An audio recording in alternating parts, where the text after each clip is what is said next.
What's up, everybody? Welcome to the Why Jesus podcast, answering life's most important question. We are now on episode 13, and I'm really excited today. Somebody who's been on the podcast before, my man Arthur from Apologia Center. What's up, brother? How are you? What's up, man? What's up? Doing pretty good. Yeah. Seems like the bald bearded guys are taking over. Yeah. It's only right. It's definitely only right. I feel like people like you and I, we're so smart. That's why we don't need hair. That's just Yeah. That's what it is. Hair kind of like it keeps you dumb. So Hair escapes from our heads and resides on our faces. yeah. So anyway, guys, we're gonna jump right into this because we have a lot to talk about, and Arthur was, when I was thinking about this topic for a discussion, Arthur was like top of my list. I'm like, I gotta bring Arthur. Either I'm gonna talk about this by myself and bore people, or I'm gonna bring on somebody who's way smarter than me, so we can have a really deep dive into this. And we want to discuss unity, right? And the reason that we want to discuss this is because unity is looked at essentially like a god sometimes. It's people's god, unity above everything, right? And we want to kind of break that down as much as we can, because the world seems to think that all we need is unity and everything is going to be perfect. We're going to end up in this utopia and there's going to be no war, no this, no that. And they believe that Christianity and religion as a whole is something that causes division. And because it causes division, it's bad. It would be like, all right, the premise is anything that causes division is bad. Christianity causes division, therefore Christianity is bad, right? Like, this is the logical conclusion that people come to. So we're going to be discussing that today. But before we do, we want to get into what truth is, right? Because without truth, we can unify on everything, because nothing is right, nothing is wrong, nothing is objective, everything is subjective, and we could just, unify under the banner of you can have your truth, I could have my truth, it can all be true, and we could just live in this la-la land where 2 + 2 = 5 for you, 7 for somebody, and 4 for people who actually want to know the truth, right?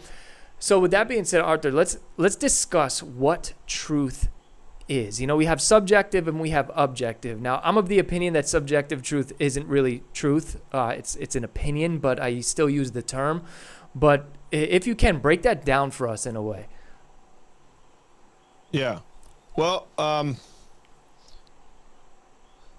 wouldn't just jump into the subjective objective distinction just yet. Yeah. When talking about truth. Okay.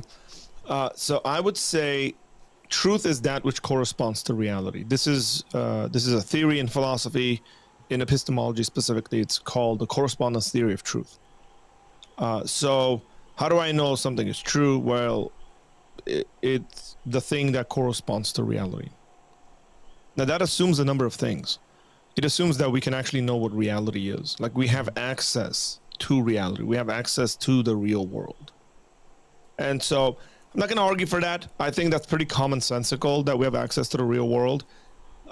If somebody argues with me and says we don't have access to the real world, then I think they're taking the burden of proof on, and they need to show and prove to me how we don't have access to the real world.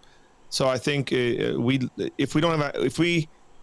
assume we don't have access to the world, I think we can't live. So therefore, because we live a certain way, like I wake up in the morning and I shower and I brush my teeth, and then I go and take food and put it in my mouth, all of that assumes I have access to the eggs I'm eating and the fork I'm using or whatever, right? So I think we do have access to the real world. So what if I said, well, I woke up at 9 a.m. today, and you go, well, how do I know that's truth? How do I know it's true that you woke up at 9 a.m.? I would say, well, I have some testimonial evidence to back that up.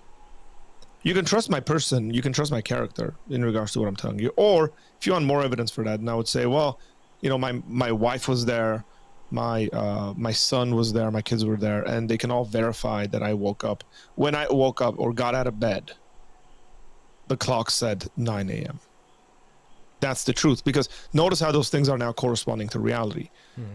So I would just say, simply put, for the sake of this conversation, I know there's always going to be folks out there that are going to be like, well, there's this issue, that there's you, or what about situations in which people are hallucinating, or X, Y, and Z. Then I would say, okay, now we're qualifying it, nuancing it, and that's why we're having the discussion that we're having. But truth is that which corresponds to reality.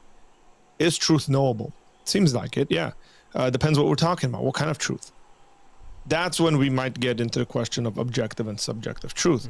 So, again, like I said, we live our lives in a way in which we think truth is knowable. I don't really see people walking around saying there is no such thing as truth, or truth cannot be known. I think what people are really having an issue with is what we would call religious truth. Right? It's this subject of whether we have access. The issue is that most of the people that argue for this sort of a unity are saying that there is no such thing as religious truth. They start off the conversation, off the bat, they're already concluding that you can't make objectively true statements about religion. So if I say I believe God exists, they'll be like, well, that's cool. You believe God exists, and I might not, or somebody else thinks God is this and that. Well, not necessarily. What I'm saying is, I think God exists, and I think you should too, or I think it's the true thing to believe, because that corresponds to reality. So I think when it comes to the subjective-objective conversation, we're probably talking about religious truth. A lot of the times we're also talking about, when it comes to ethics, we're talking about moral truth. A lot of people are moral relativists, and so we have conversations around those lines. But yeah, that was a long way of answering what some might think is a very simple question. But if we don't start off right, then we're gonna have a hard time with the conversation. Of course. I always in the book that I just wrote, I talk about truth as I have a little section of it called Pizza Exists, right? And we so in Yonkers, I believe that Gino's Pizza is the best pizza in Yonkers. Like, I think it's the best pizza in New York, right? That is true for me, okay? My brother, on the other hand, doesn't agree with me. He thinks that Silvio's is better than Gino's. Now, Silvio's is good, but to me, it's not better, right? Correct. So it can be true for me that Gino's is the best, and it can be true for Ryan that Silvio's is the best. But the one truth we cannot argue over is that the pizza actually exists, right? And it's kind of good that you just went through that about knowing about reality. We can infer that reality is true, right? And so the subjective truths are my taste. It's a preference, right? I think that this is better, and you think that's better. That can be true for you. It can be true for me. I like vanilla. You like chocolate. Okay, chocolate's the best for you. Vanilla's the best for me. The one thing we cannot argue over is, does this pizza that is sitting right in front of us, is this real? We could, if we want to like drift off into idealism and stuff like that. But hey, at the end of the day, what is the idealist arguing for? Yeah. What they're saying is there is a truer world. Yes. Right? They're not denying truth. They're not denying reality. What they're saying is, in this sphere, in this realm of existence, that's not the real reality. So maybe the best way to talk about this is like the Matrix movies, right? Yes. So which one's the real world, right? Is it in the Matrix, or is it Zion? Now, again, if you've watched the movie a couple of times with real closeness, you realize, and you can realize, that Zion is a part of the Matrix. But we digress. Let's not, look. I'm pretty sure we're gonna end up down some rabbit holes. Okay, let's keep the rabbit holes. 10 feet down below the surface maximum. Okay, and right back up. Okay, but when I was discussing idealism, I mean like hyper idealism, like people who actually deny that this exists. That some people even do believe that we are in a matrix, like literally in a matrix. Well, there's Christians who believe that as well. I mean, Yeah. I had a guy on my podcast, Parker. We had a conversation about this, and he speaks about it quite a bit on his show. I watched that one. Yeah, and I mean, it's cool. The thing is that they're not denying truth. We're talking about different levels of truth. Yeah. And that's okay. That's why I said, whether it's the pizza or not. By the way, I got some friends that visited me from Hoboken, and I've stayed in Hoboken. We've gone into New York. We had some pizza. There's a pizza place next to my house. It's called 786, and they said that pizza's the best pizza they've ever had. Oh yeah. Just saying. Interesting. Well, we're gonna have to. I'm gonna have to write a book just on this. All right. So look, preferences are a different issue. Yes. Everybody gets that we have preferences, right? The weird highlighter is caution colored sweater I'm wearing right now. I've gotten many people tell me like, dude, I can't believe you're wearing that. And I actually think it's a pretty nice looking color. I think that is beautiful. Thank you.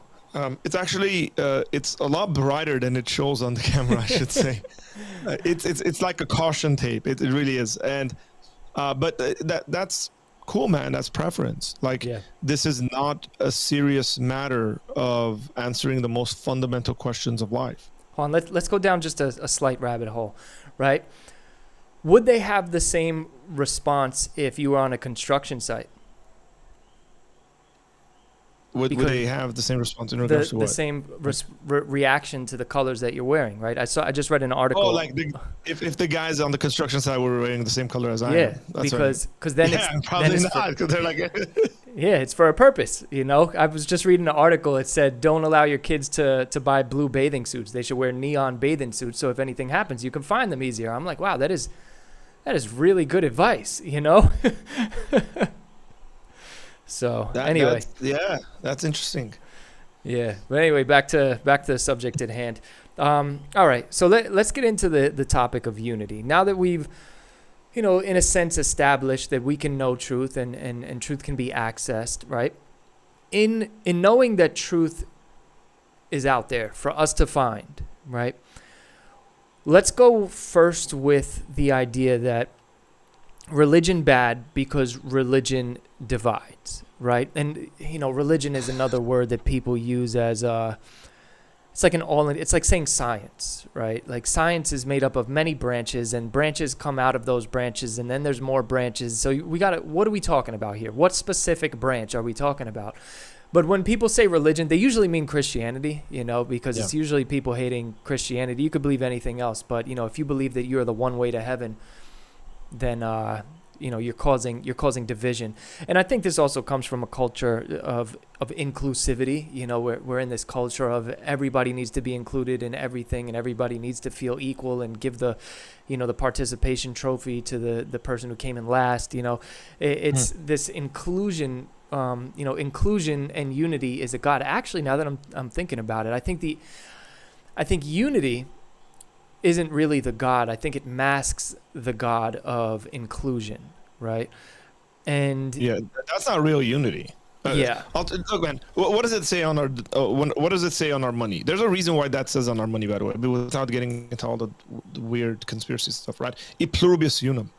Out of the many, one, or out of the many, unity. Out of diversity, unity. That's essentially what it's arguing for. What is the whole point of a university? A university.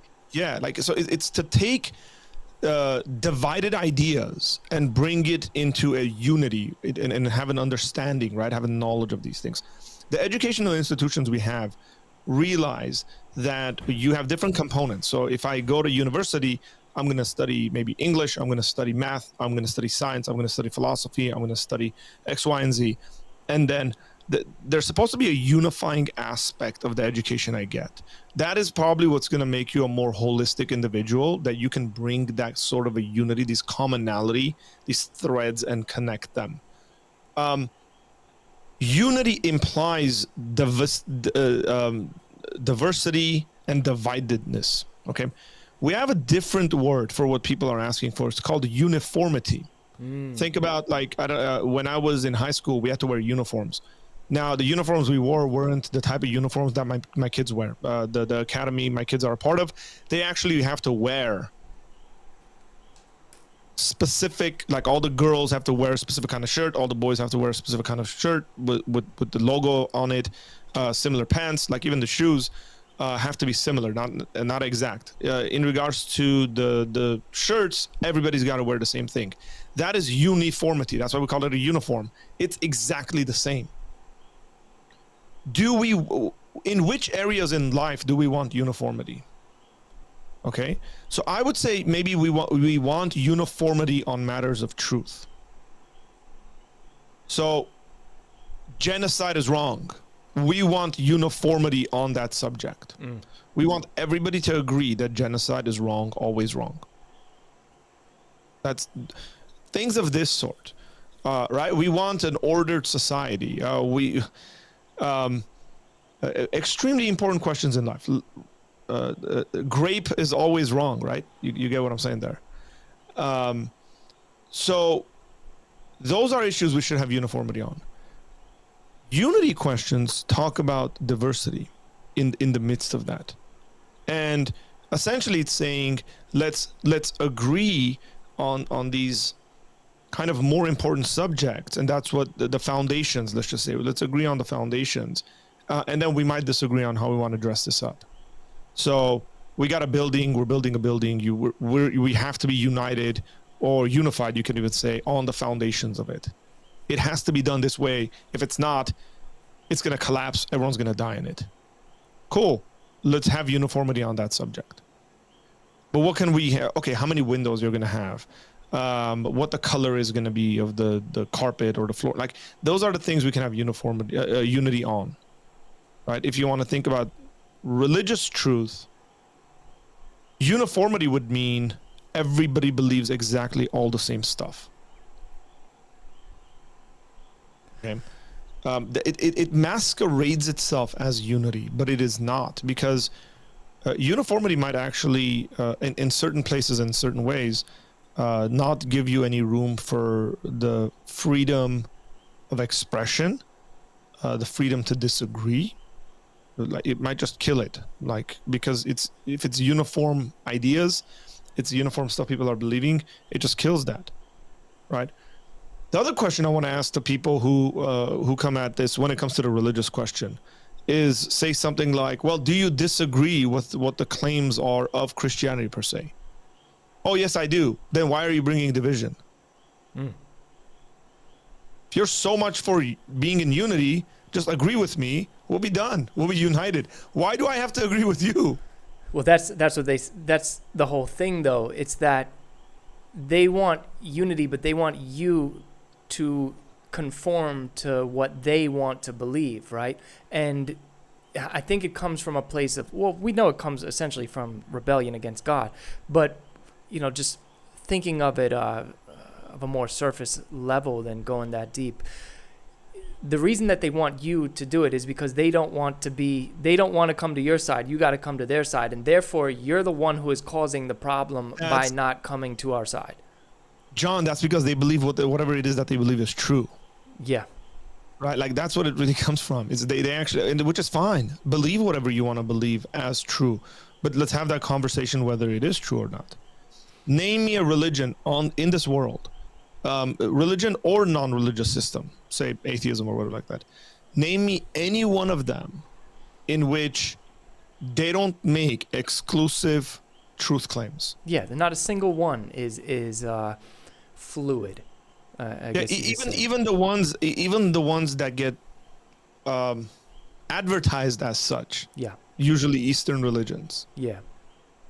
Are not like this, because they disagree fundamentally with the very foundational claims of Christianity or Islam or Judaism or something like that. Mm-hmm. Right. So that's essentially that's an issue every worldview has. Every single worldview out there makes truth claims, and truth claims by nature are divisive. If you were on, they bring a separation. This is right, that's wrong. You're divided. We can't escape this.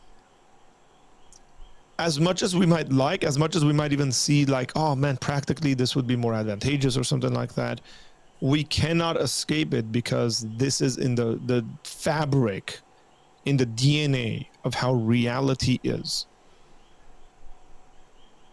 And so another thing I think about is like unify and do what? You know, Correct. like what are we going to do? If I submit to you, right, and I join your squad just for the sake of unity, right? I don't believe what it is that you say, but I'm going to come and join you just for the sake of unity. What do we do now? Do we go try to recruit more people to this? And if we are trying to recruit more people to this, what are we saying about what it is that we're doing? Because what if there's more people that that are on the other side than are on this side, which there's more people who hold firm to, you know, their religious beliefs than this whole, you know, unifying thing. If I cross over to your side and we're in the minority, wouldn't that make us wrong in this kind of like unifying society? Yeah. It creates all sorts of weird problems, right? But let's start where it would make sense to unite on all over. Like let's just say, look, say we live in a country where, and we do. As a matter of fact, something that just happened with you guys, right? Like you guys just had a whole flood situation that happened. Mm-hmm. Let's just say like your Jewish and Muslim neighbors got up and they were like, hey, John, we want to come help you guys clean up at the church.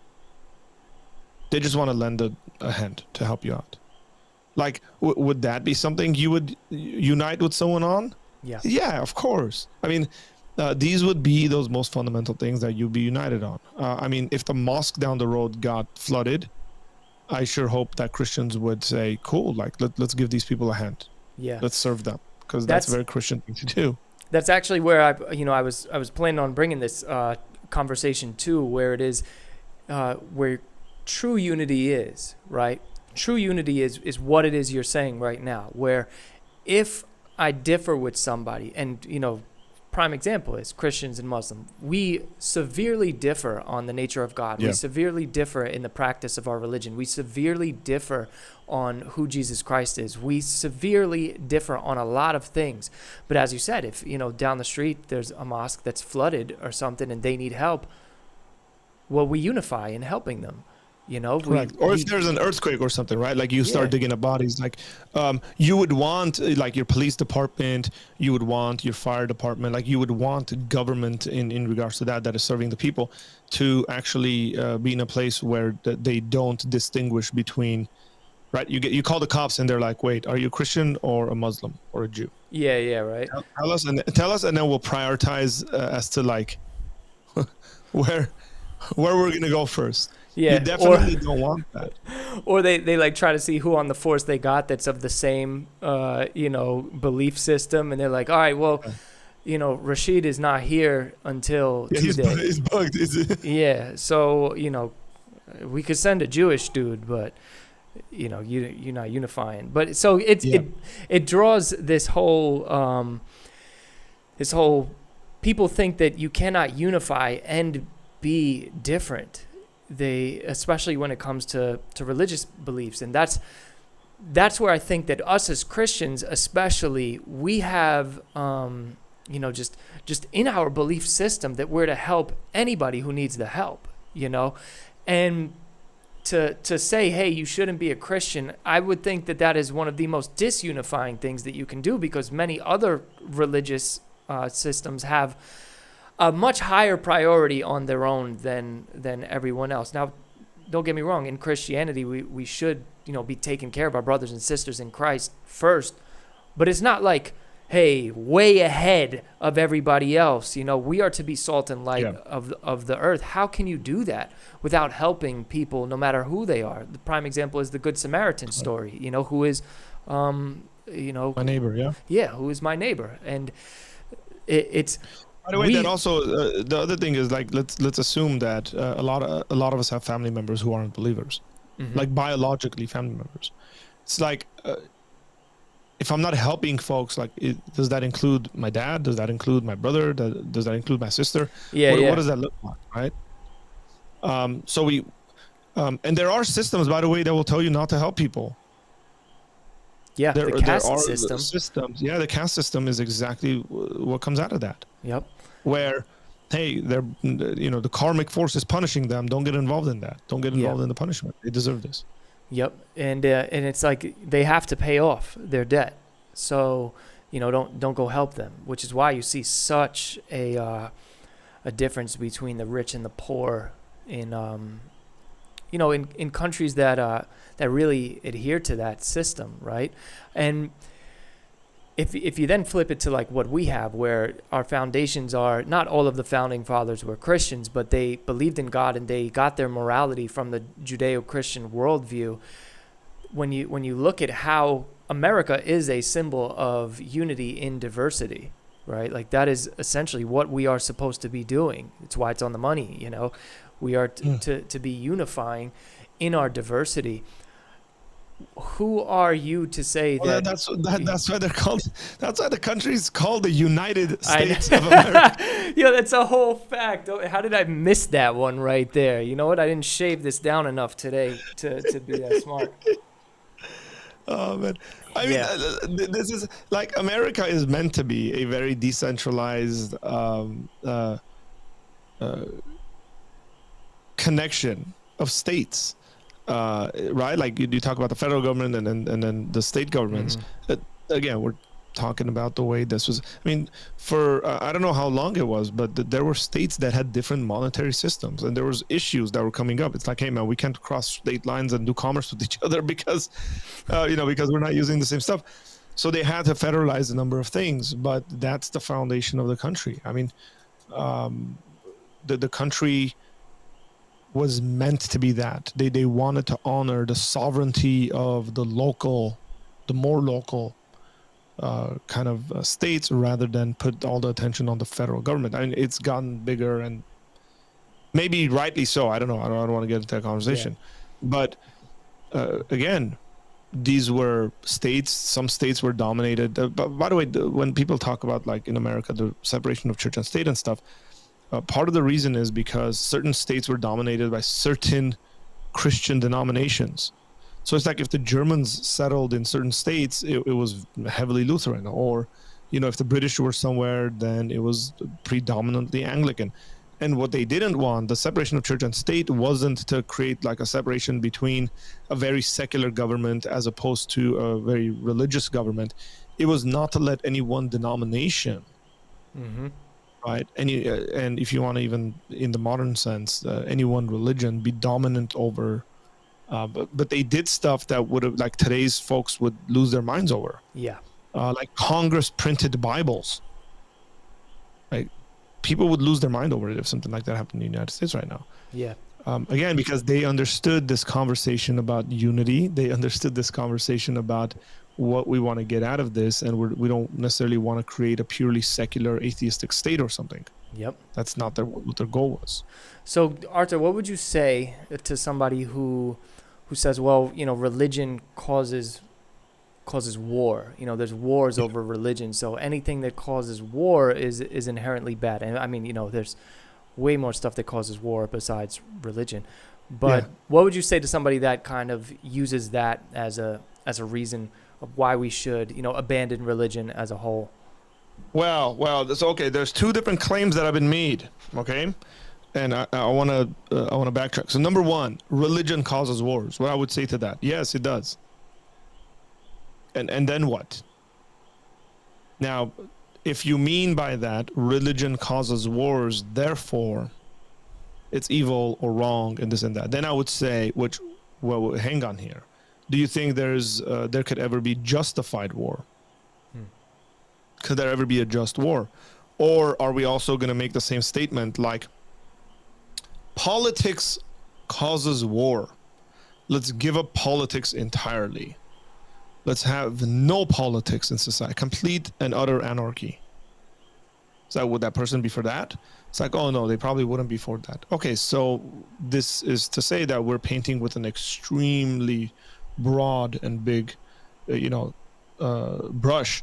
So let's hang on here and say, okay, religions cause war. What do we mean by that? Do we mean religious people cause war and fight wars against each other? Yes. And no one, not one religion is exempt from this, right? You're always going to have a religious person or religious people, if there's enough of them, who are going to be the cause for war. Maybe we should be asking a more fundamental question, like, is it a fundamental teaching in this religion to go to war and kill other people? Maybe that's where our focus should be. Now, if that's where our focus is, then we can actually go and evaluate and look at the actual teachings of whatever X religion is, right?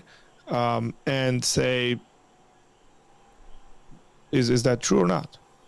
Right? You can go study the tenets of Buddhism and be like, well, does Buddhism fundamentally teach that we should declare war on other people? Non-Buddhist, let's just say. And then, you might conclude, no, it doesn't. It's like, okay, cool. So can I say a statement like religions cause war? No, you want to be a bit more careful with the way you speak, because you want to be truthful in the way you speak, because you wouldn't want people to lie about you. And so you just say, religious people cause wars. And I would agree with that. Religious people do cause wars. And sometimes those religious people are right in causing wars, and sometimes they're wrong. Because I think it's pretty reasonable to think that there are wars in which they're justified. I would generally say self-defense wars. I mean, look at all the people right now that make statements like this, that have like Ukraine flags flying over their house. Yeah. Or in their cars, or they got, their social media's got stuff like support Ukraine and all this stuff. It's like, really? You think war is such a bad thing? But here you are cheering for the war that's happening. So why are you doing that?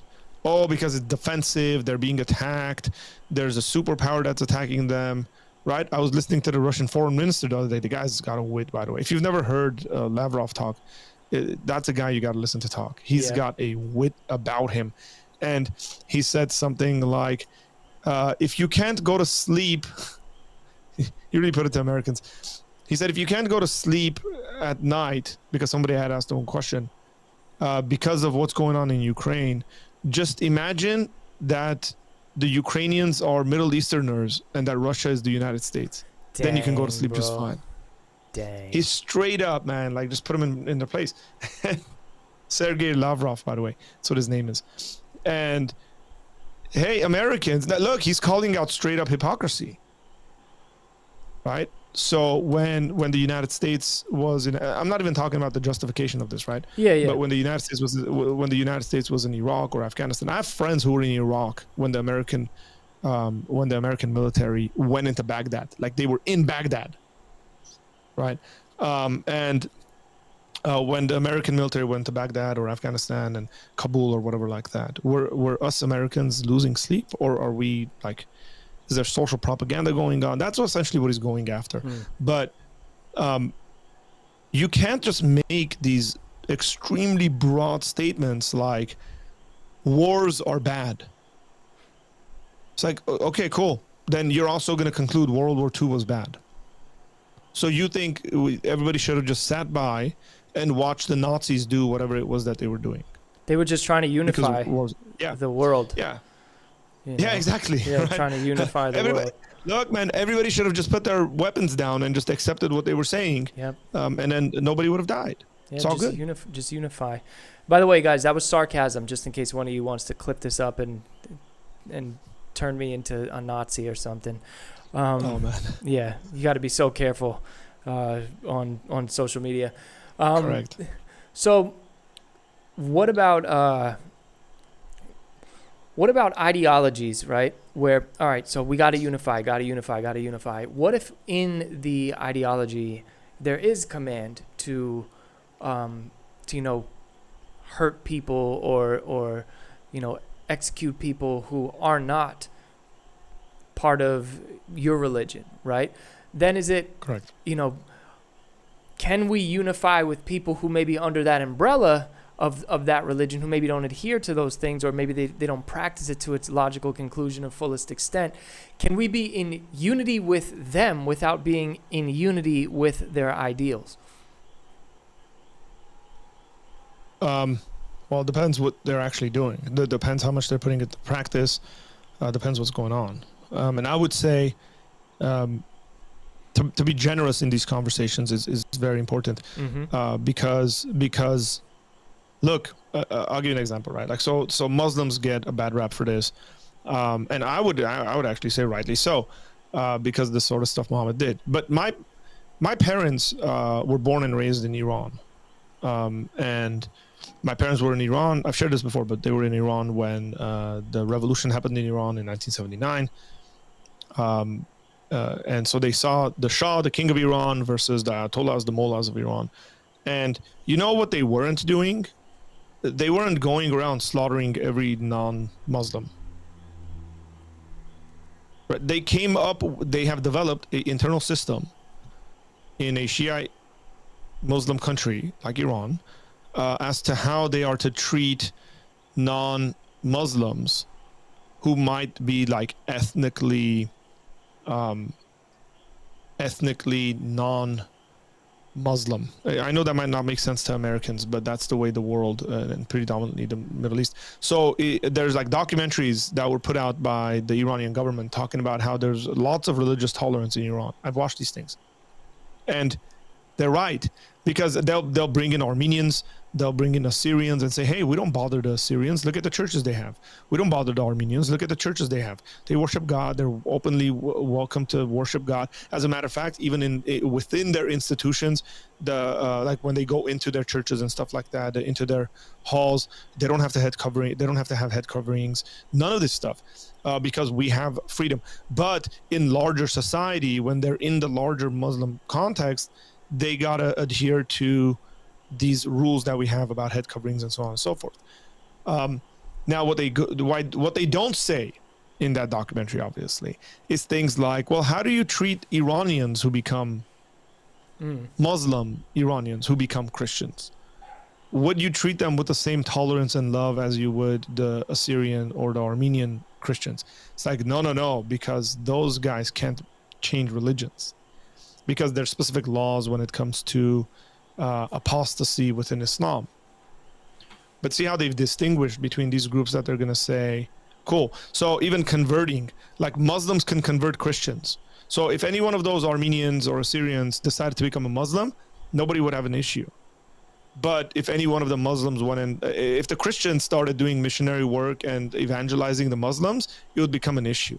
They would actually tell the Christians to stop doing what they're doing, because you can't do that. You can't try to proselytize your faith and convert non-Christians, predominantly Muslims, into your Christian. So they've created internal systems. I don't think it's like a free-for-all. I don't think people just go around obviously killing.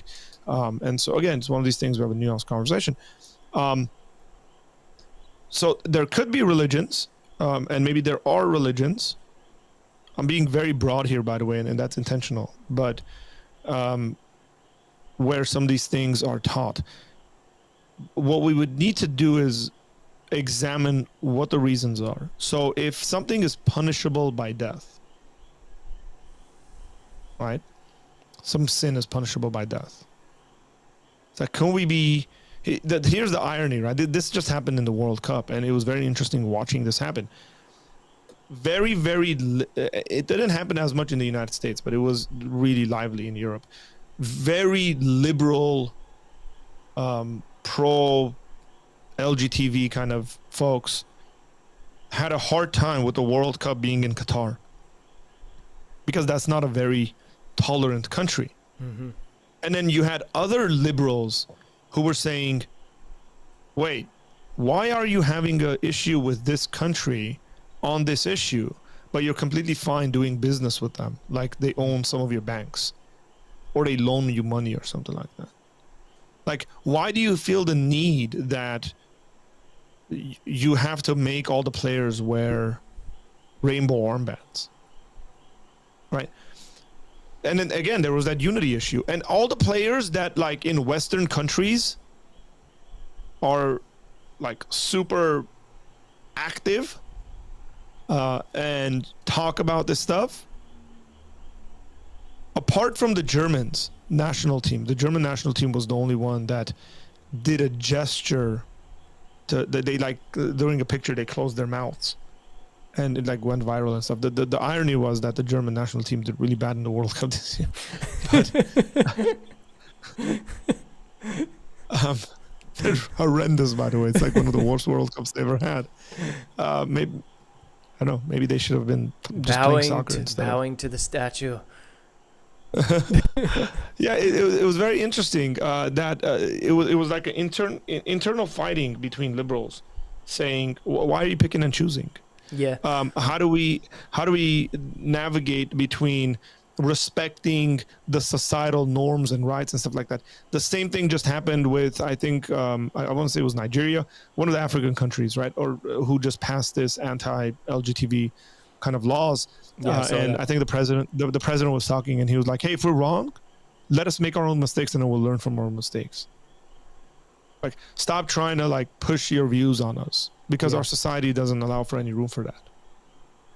And it's very hard navigating through that. It's like, what kind of relations do you have with individuals? Now, these are countries we're talking about, but what do you do with your neighbor who thinks whatever, like your existence is X, Y, and Z, right? Like, what do I do with my neighbor who every time I say I'm going to go pray, and even if I say I pray to him, he's thinking, he's not going to thank me that I should pray for him. It's really weird, by the way. If I tell a Muslim I'm going to pray for them, I don't think in reality a Muslim should thank me for praying for them,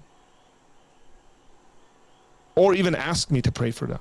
If a Muslim asks me to pray for him or her, they're being extremely inconsistent, because what they're doing is they're encouraging me, in their view, they're encouraging me to commit blasphemy because I'm praying to Jesus.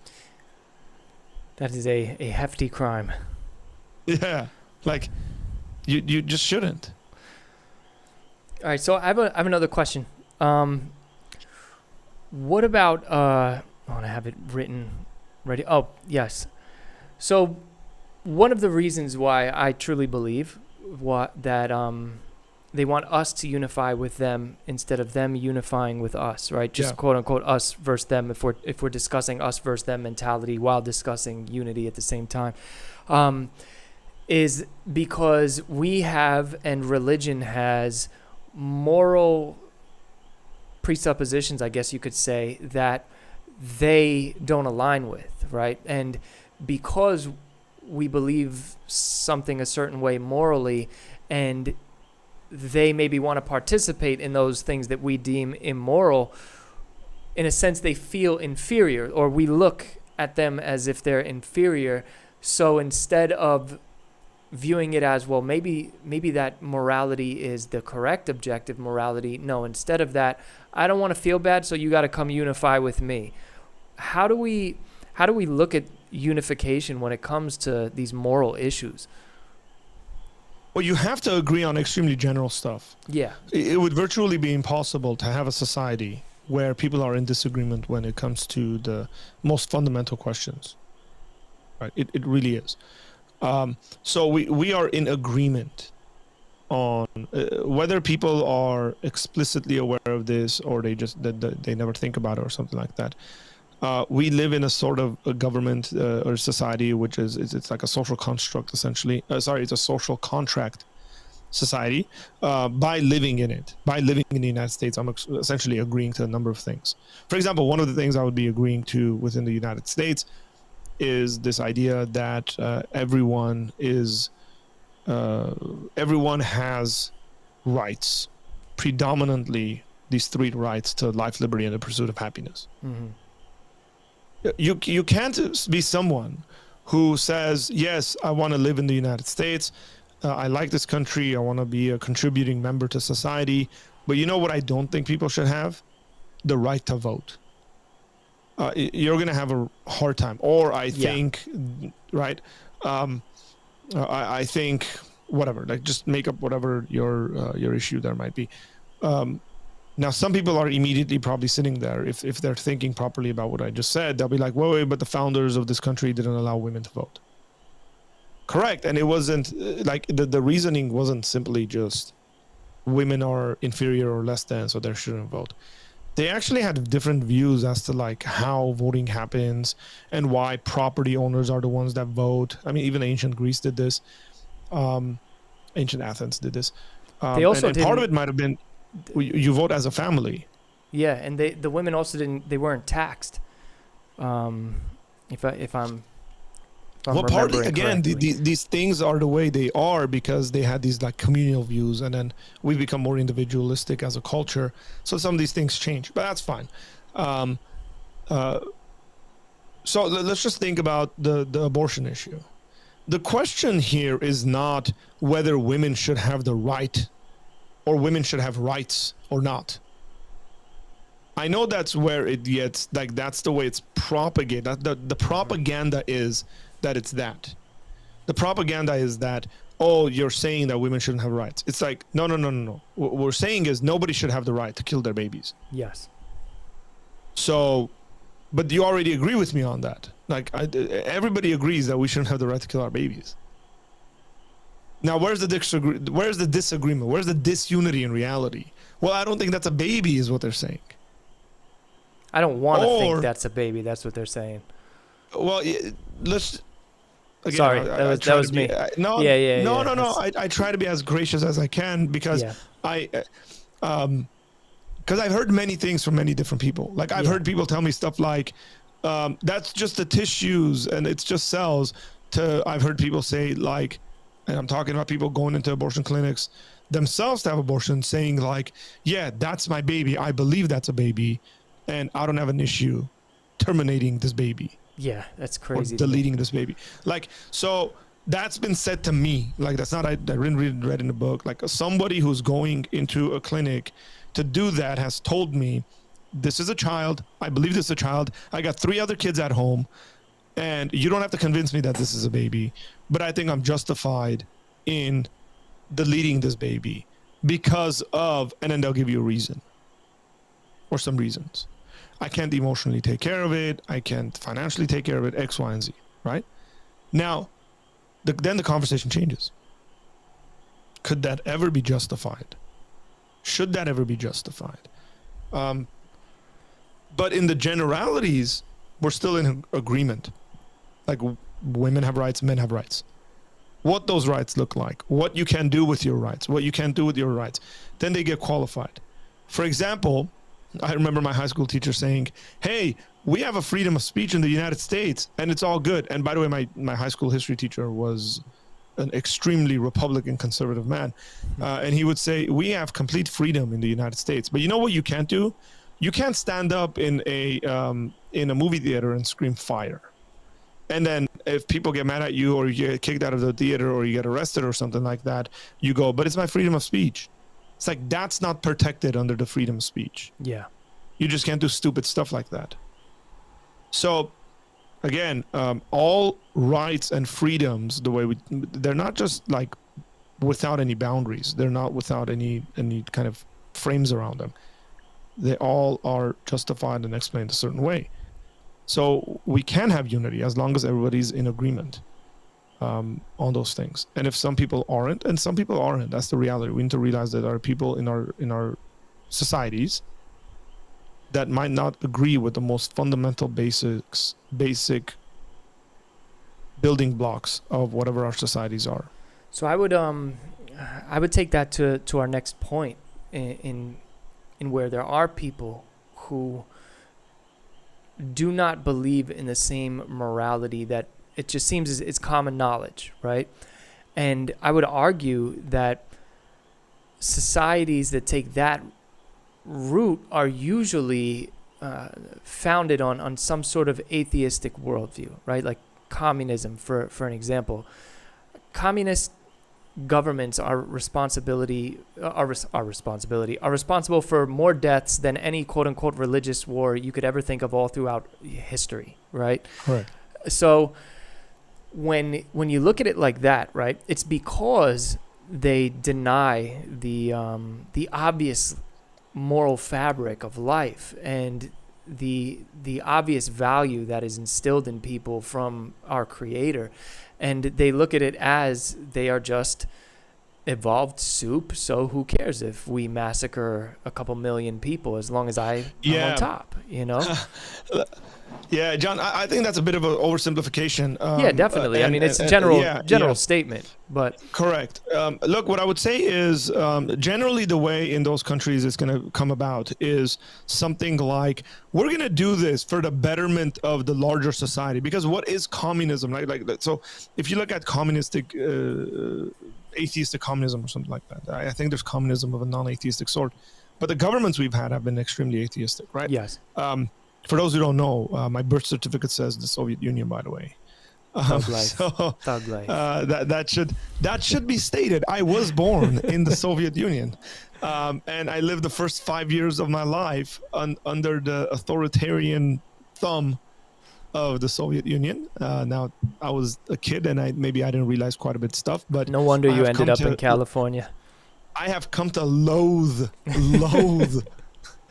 anything remotely close to communism, because I realized that didn't stop when communism fell. The ideology and the mentality that people had is still there to a great extent in those countries. But so when Stalin kills, I don't know how many millions of people, farmers, right? There's a justification to that. In regards to the farmers are essentially oppressing, the farmers they have land ownership, they're richer than everybody else, so they're, it's class warfare that gets pitted against one another.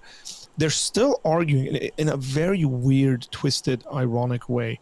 They're still arguing from a superior moral perspective. Yes. I don't think we can ever run away from proclaiming superior moral systems. So let's look at the tolerance gang, right? That you should tolerate everything. Why? Why should I tolerate everything?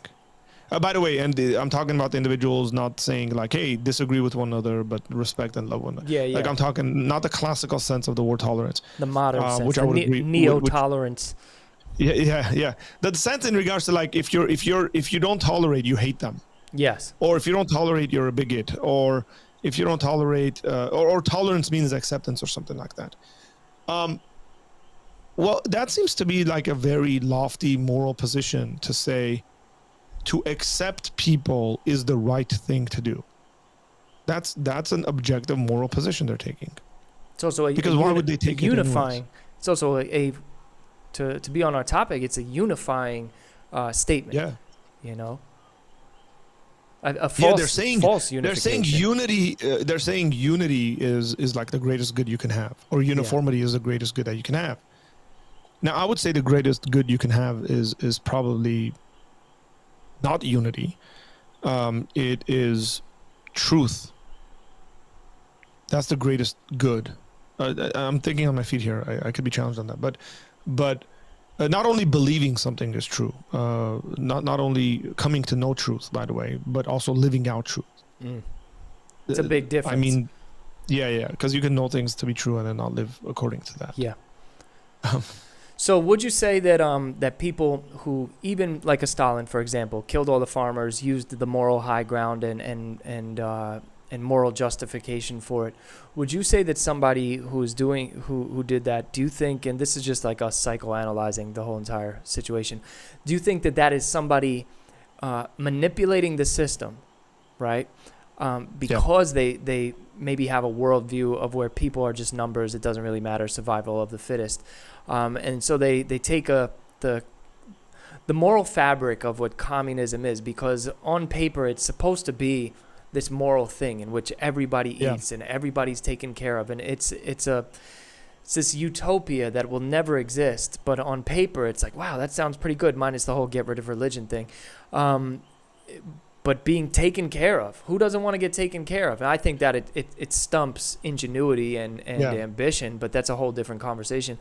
But do you think that that's somebody manipulating that system who holds to the belief that, people ain't really worth anything, so let me just do what I got to do to be on top?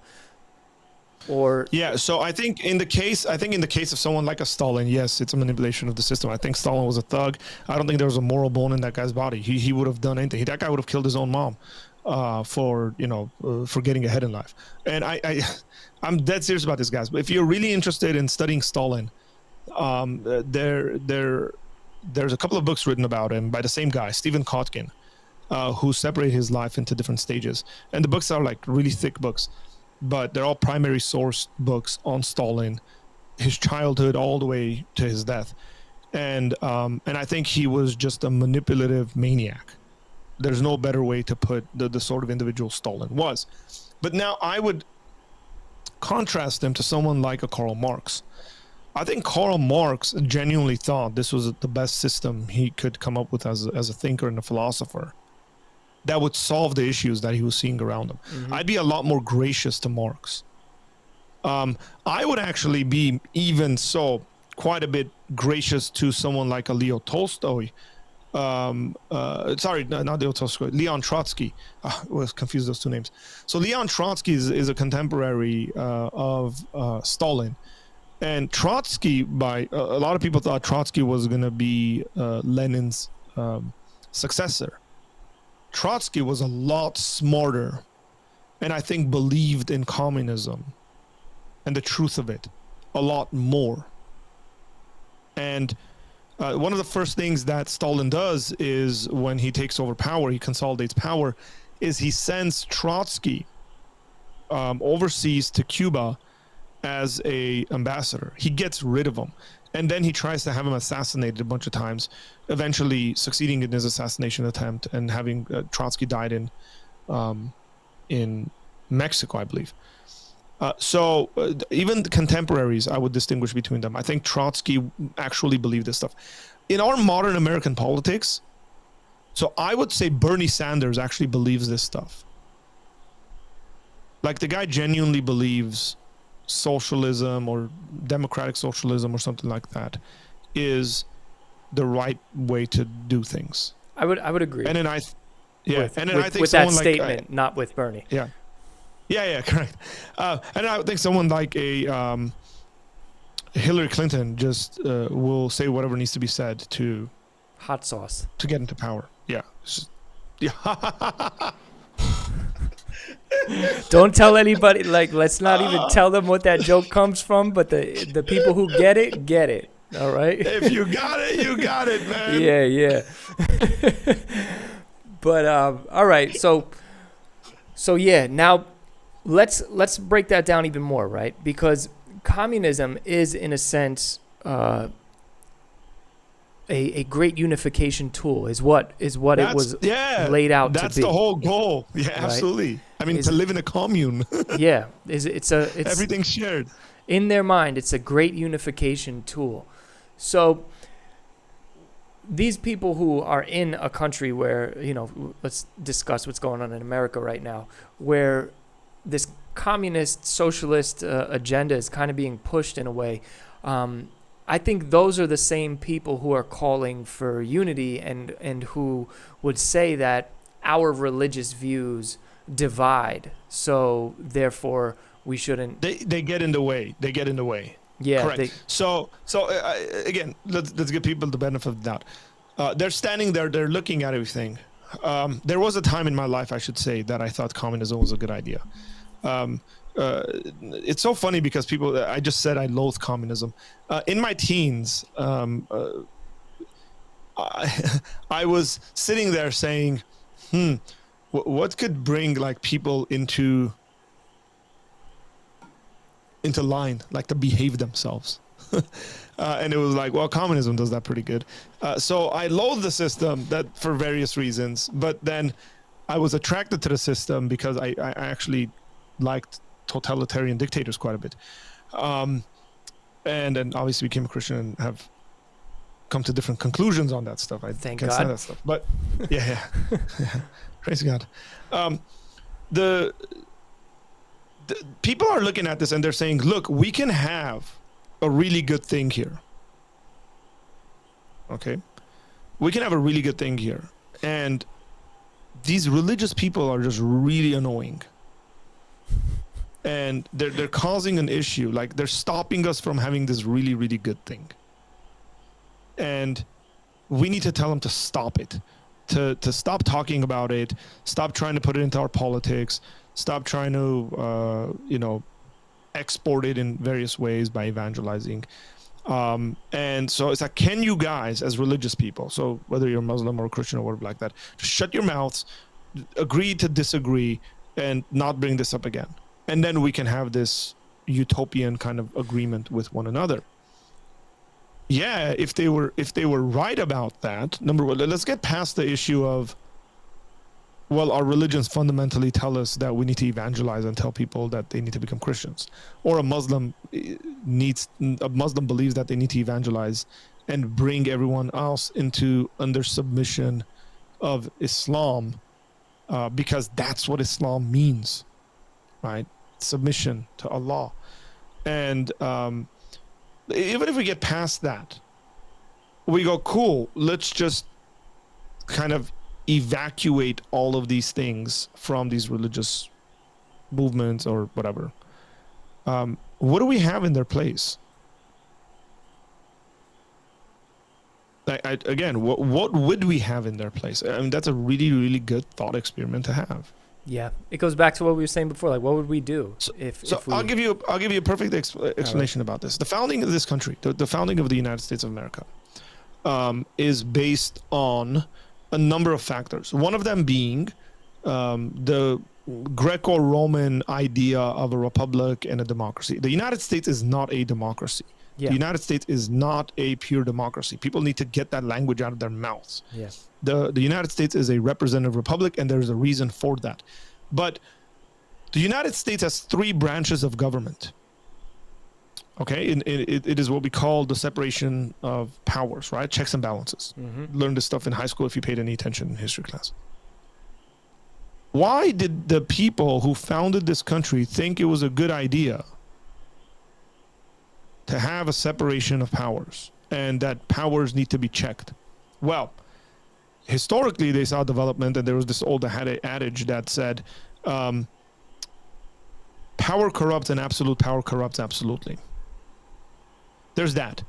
There's the other thing of a number of political philosophers in Europe who were writing in the 1700s who fundamentally believed that human beings were sinful, and anytime they get anything their hands on, they're going to mess it up.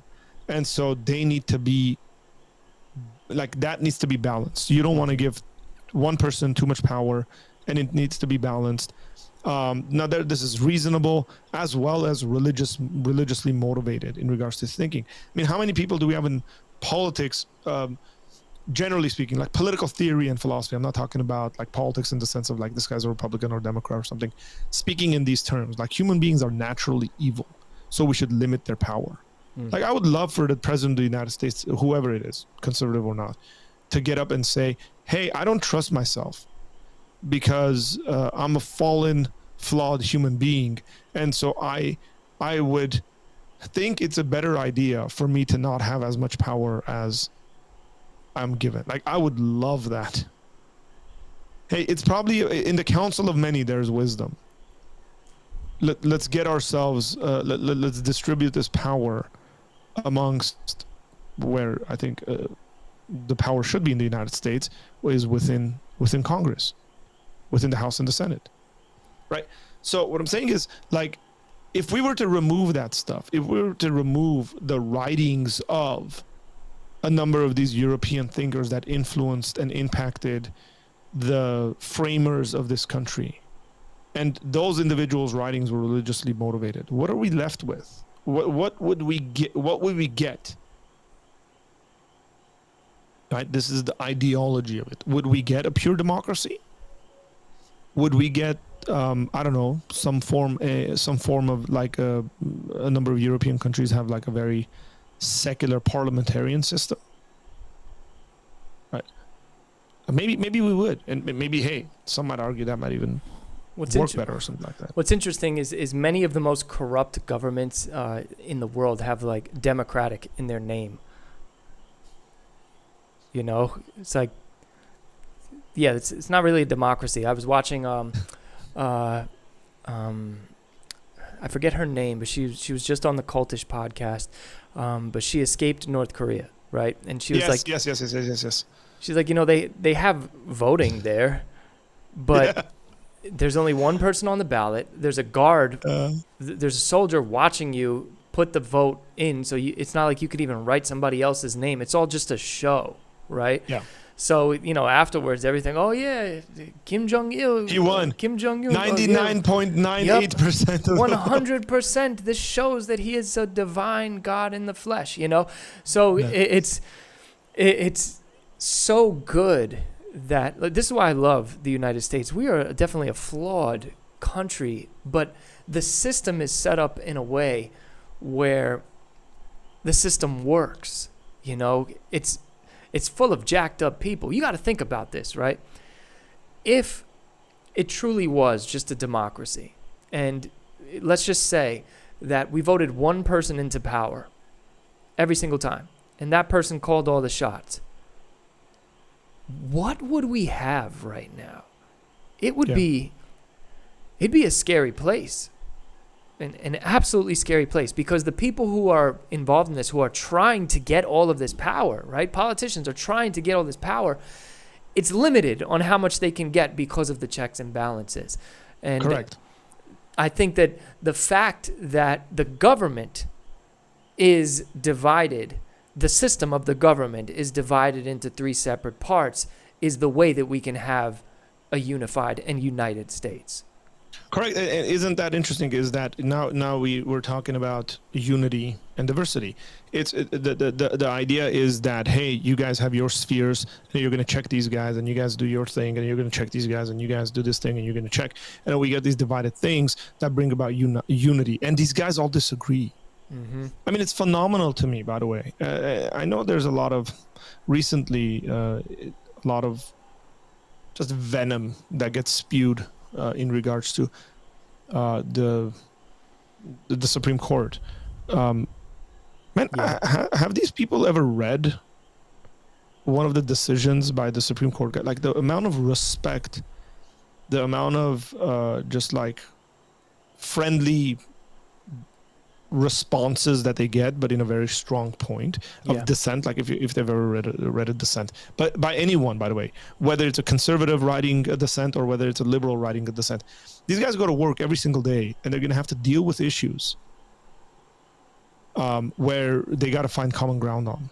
Mm-hmm. Every single day, man. This is their life, and what they need to do, and the proper thing to do in regards to the sort of job they have. They need to have the humility to humble themselves under the law of the land and say, our job is not to come up with law. Congress does that. Our job is to implement the law, is to interpret the law, and then do it well enough for the general population of the United States. That's a very hard job. Mm-hmm. And then they're going to have disagreements on some major stuff. But if you look at most stuff that they actually vote on, most of the stuff is, I don't know, like 8-1, 7-2. And you get considered, because those things don't really matter in regards to these like fundamental sort of things, and they might have legal disagreements with one another and all that. So it's a very hard job, but again, there's a reason for these things. So there's a comment that's saying that, they got some of these ideas from ancient Greek and Roman republics as well. I usually don't on these things. I usually don't jump into the chat, but we'll pull it up since you pointed it out. Yeah, right. Look, I mentioned that, right? And I appreciate that. I mentioned that. The United States is, in my opinion, the United States and the system is a good combination of the good aspects of the Greek democracy, Greek democratic thought. It's a good aspects of the Roman Republic, and it's really good aspects of what I would say Christian European philosophical thought, and non-Christian, kind of like the rationalists. It's a good combination. They did a good job bringing all of these things together and developing a system. I'm not saying it's purely Christian or something like that. Yeah. Well, what I would say is, like, there's fundamental stuff that are assumed in these things that I can't see another religious system or non-religious system that believes that. Yeah. So it is Christianity by definition that thinks people are born sinners, and that without God, we are a mess. Yeah. And now that gets explained in various ways in regards to common grace and not, but that is a very authentically Christian view of things. We are naturally sinful. So since we're on the topic of Christianity, right? Let's talk about unity in the body. And we don't have to get into specific topics or specific things, points of contention or anything, but I would say I'm a halfway controversial figure when it comes to this stuff of causing division is what I'm accused of doing, right? So when it comes to the body having severe disagreements but unifying on the essentials, you're in our chat, you're a big participant of our Christian creators and why Jesus, system of unification that we have going on, and there's a huge diversity of thought and theology in there, and I think we do a good job at unifying and we have severe differences. Not the word severe is sounds like a bad word, but we really disagree on certain topics, right? But it doesn't cause division amongst us. And so I would like to speak to that on, how do we know in Christianity if this is something that we need to say, oh no, that's outside of orthodoxy, or that is bordering orthodoxy, or that is hurting Christians to believe this stuff? How do we differentiate and navigate through that and unify? And is it okay to not unify with people who claim to be Christians but are sitting outside of orthodoxy in the things that they teach? Yeah. So we have to talk about two different subjects here when we talk about this. One is beliefs. So it's stuff you hold to be true, stuff that you hold to be true, and then practice, the way you practice it. Okay. Somebody can have all the right beliefs and practice things incorrectly. And somebody can practice things correctly and have the wrong beliefs. Like have a wrong interpretation of the scripture or something like that, but yet practice certain Christian things in a proper way. In theology, we call this orthodoxy and orthopraxy. Okay, so correct practice versus correct belief. Look, would I be a member of the church that Jeremy Collins is a good friend of ours, is a pastor at? Would Arthur be a member at that church? No, I would not. Not because I think Jeremy's a bad guy, not because I think Jeremy's not a Christian or something like that. Where is Jeremy?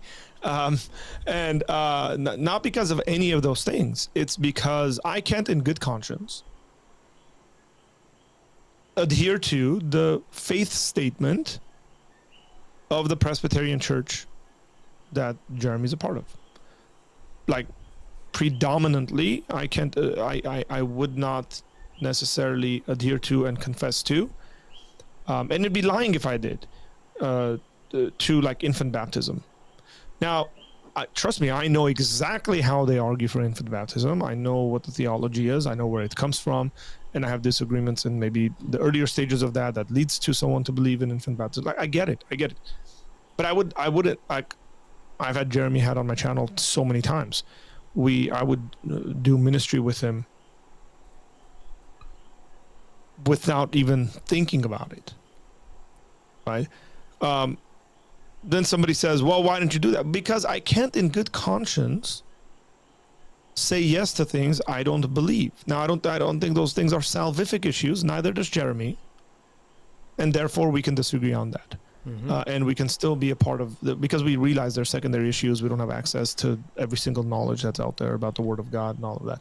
So that's one issue. In regards to like practice, let's just assume you sat down and you interviewed me and you said, Arthur, do you believe in the Trinity? And do you believe this? Like all the fundamental questions to Christianity. And I said yes to all that stuff. And you said, man, this guy is really good when it comes to his orthodoxy. He believes all this stuff. And you're like, cool, man. Like, I want to do ministry with you and stuff. And then we were in church, and then I started like cussing up a storm from the pulpit and just like going nuts on people, right? Like I walk up to him, I kick him in the chest, and I'm just like, and then you're like, whoa, what just happened? Like, this guy just lost his mind. And you're like, Arthur, what are you doing? And I go, bro, I'm being led by the Spirit of God. The Spirit of God is telling me to kick these people in the face right now because, you know, they're in sin or something like that. Now, you would sit there and go, okay, something's off here. Arthur's got an issue with not his orthodoxy, but his orthopraxy. I think that's a good And distinction. for some reason, he is justifying this action. Now, by the way, what I just said was a real thing being done by a real individual who was a part of the healing ministries. Todd Bentley. A number of years ago.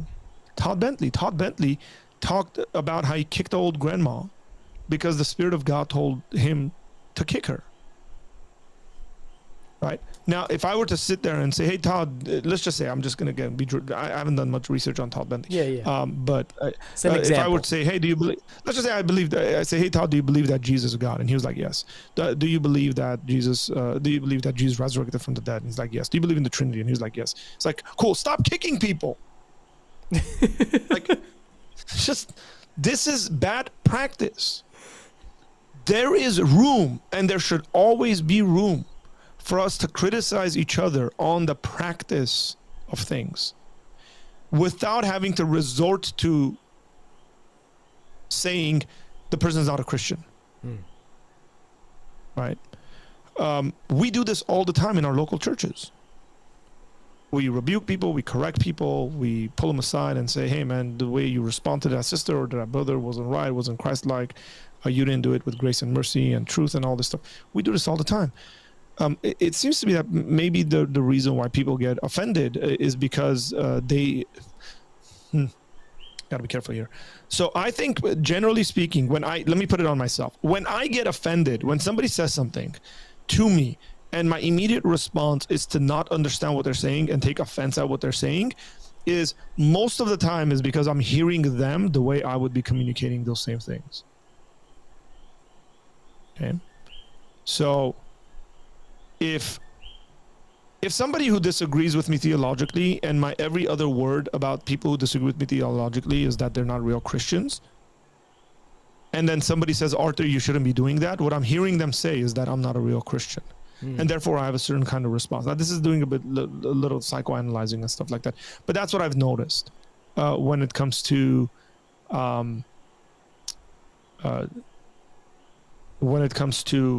disagreement in that. Nowhere in the Bible does it say that we shouldn't be disagreeing with each other. You have disagreements in the Bible all the time. As a matter of fact, if you didn't have disagreements, you couldn't rebuke people. The fact that the Bible says rebuke one another or correct one another means you have disagreements. We wouldn't have the epistles without disagreements. Exactly, right? Like, well, somebody might sit there and say, well, that's Paul. That's Peter. They had the right to do that. But they say the Word of God is useful for teaching, correcting, reproof, and training up in righteousness. Look, if I act a different way, if I act wrong, or if I say something that's incorrect theologically, and somebody calls me out on it, it's completely fine. If they're right, they're right. Then I'll be like, yeah, I was wrong about that. Let me change the way I'm doing it, or whatever like that. We have a real life example of that with when I made that video about the Trinity, right? When we had, when I had all these Muslims like doing all this, like on my page like crazy, like talking bad about the Trinity, and I pulled a, hey Patrick, and it was just a bad analogy. And Arthur sent me a message on the side. He's like, hey man, I get what you're saying, but it could be interpreted incorrectly. And if somebody interprets this not the way that you're trying to get it across, you could be looked at as spreading heresy. A heretic. Yeah. Yeah. And I was like, wow, that was a blind spot for me, and thank you for telling me. I mean, imagine me getting like mad at Arthur for saving me from being a heretic, like I believe in the Trinity and the doctrines of the Trinity, but I explained it in this video in a very bad way, and Arthur look, like there's a very famous guy that's on YouTube quite a bit. Man, now I'm forgetting his name. Transformation Church guy. What's his name? Mike Todd. Mike Todd explains the Trinity in one of the worst ways I've ever seen anybody explain the Trinity. Yeah, and I was having a conversation with some of the guys at our church yesterday, and I said if he did 3 hours of research on a computer on Google, just typing in something like Trinity versus modalism or explanations of the Trinity, he would have come across a lot of articles that would have explained the Trinity, and within those articles there would have been some articles that would have that would have had subheadings that said non-Trinitarian explanations, modalism, X, Y, and Z, right? He would have explained it, and he would have just had a better idea. Yeah, a better idea of communicating the Trinity. And then been able to deliver a sermon, do it like I wouldn't have an issue with the passion he delivers things with. I'm actually, frankly, I don't mind that stuff. I like it quite a bit. But it's when you do stuff like that, and then I reflect on it and I go, man, like, how much time did you spend preparing this?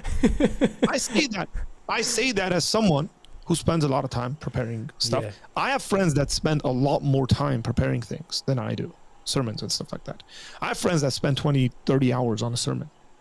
And there could be various reasons for that. Like I was like super nerdy in Bible college and seminary, and some of that stuff's like stuck around. I don't need to go read that stuff, research that stuff because it's like there. Or I just have like a cheat sheet that I've created in various documents that I go, oh, it's that subject. I just access it and I got my Bible verses, and then I have softwares that help me with that. But dude, trust me. Like I think Transformation Church brings in enough money for them to get Mike Todd the Logos Bible software like supreme package. Supreme package. Like they do spend a lot of time. They spend a lot of time on the props. Yeah, I mean, look, that's fine. I don't necessarily have issues against that stuff. What I'm saying is, maybe they have done this. I'm not sure, but their elders should probably gift it to him and say, hey, here's like the best package you can get on Logos. I'm doing some advertisements for Logos right now. And then because it makes your research quite a bit. I think using Logos for me cuts down my study hours from like, if I was going to spend 10 hours studying something and researching something, it like cuts it down 50%. Well, you type in a word. Because you get hyperlinks. Yeah, because you get hyperlinks and commentaries. It's just brilliant the way they've organized it. And if you did that kind of research, then you wouldn't make those kinds of mistakes. That's what I'm saying when I sit there and I say, well, how much time did you spend on this, brother? And so when you do that, trust me, you have now given me reason to criticize you. And I would say the reason I would criticize you is not because I don't like you or I just disagree with you. Or I'm just a hater out there or something like that. It's because hundreds of thousands of people are listening to you, communicating very wrong things about God. And so I feel as a teacher in the church, globally speaking, and I'm like a lower tier teacher in the church, okay? There's like really high tier teachers, but the problem is sometimes those high tier teachers aren't paying attention to this stuff. Yeah. So I would prefer for those people to be taking care of these things. But I sort of feel like a responsibility to say, hey, there's a better way you can say whatever you're saying. And dude, like if anyone, by the way, I would say anyone, if it's like you want to get on a call and talk and explain, let's do it. Yeah. And you should be like, you don't even have to come to me. Trust me, dude. Like some of these guys are big enough and famous enough to reach out to really good, articulate individuals that they have access to. And they that you want and to I don't have, access they to. want to have the conversations with them. Like they Yeah. really do. And that's, you know, when we're talking about unity, I think that's one of the best parts about, I've never had so much support in anything that I've ever done. I've found in Christian YouTube, right? And there's a lot of, you know, heresy hunting and craziness that goes on Christian YouTube, which is, it is what it is. But like the communities that I've found and the people who support the channels, and like people like, you know, you and Jeremy Collins and all of the other people in the Why Jesus network, and it's like the support in disagreement is incredible. And I think that the Christian church, like the true church, who can have unity in the essentials, can actually be an example of what all of these other people are trying to do by just getting you to force comply to unify. Did that make sense? I think I'm dragging. Yeah. Look, we need to have thicker skin. I can hear you fine. I think I'll All catch right, up. cool. No, it was like this. We need to have thicker skin when it comes to.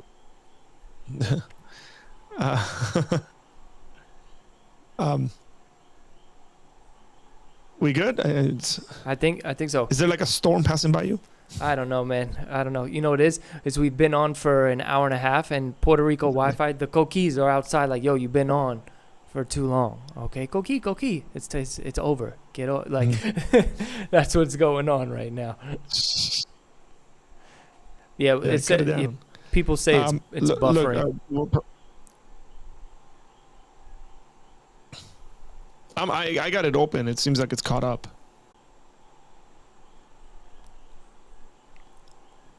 Let me just see something real quick. I think we're good. Okay. Yeah, I just think, generally speaking, we need to have thicker skin. Any kind of criticism that comes out our way. If the stuff that you believe, you actually believe it and you can back it up and all that stuff, there's no issue there.